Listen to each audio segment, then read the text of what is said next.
C'était l'un des engagements pris par la France lors du Grenelle de l'environnement, multiplié par 10 le parc éolien sur le territoire national d'ici 2020, un objectif qui semble s'éloigner de plus en plus. En cause, les levées de boucliers récurrentes de riverains, associations ou encore élus. Illustration en Lozère à Chauvet avec Sébastien Banus et Yannick Le Ternier. Chauvet, petit hameau idyllique situé à moins de 10 minutes de Mende et juste sous les gigantesques éoliennes de 120 mètres de haut du parc Loupaou. Un voisinage auquel les habitants se sont habitués malgré les nuisances sonores. Mais depuis l'annonce des projets de construction de 2 nouveaux sites sur les crêtes environnantes, un souffle de colère a balayé Chauvet. Et quand le vent va venir du nord-ouest, par exemple, on aura le bruit de ces éoliennes-là.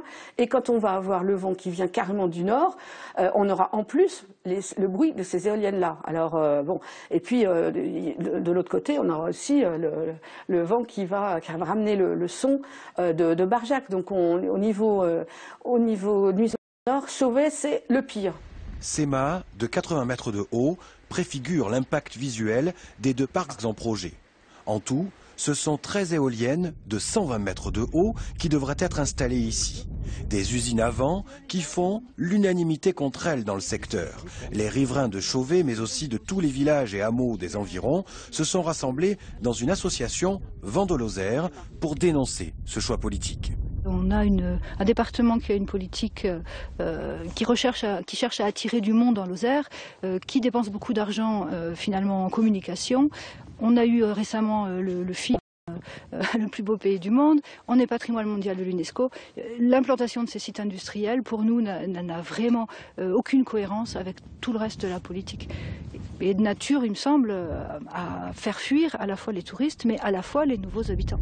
En Lozère, la zone de Chauvet n'est pas la seule à aiguiser les appétits des promoteurs de l'éolien. Selon le schéma régional climat-air-énergie, le nombre d'éoliennes dans le département devra passer d'une vingtaine à 120 d'ici à 2020. C'est la contribution que l'État a imposée au département pour atteindre les objectifs fixés par le Grenelle de l'environnement pour la production d'énergie renouvelable. Des objectifs qui ont déclenché l'hostilité des citoyens, mais aussi des élus départementaux. C'est un avis du Conseil général, mais c'est un avis qui compte quand même, qui pèse.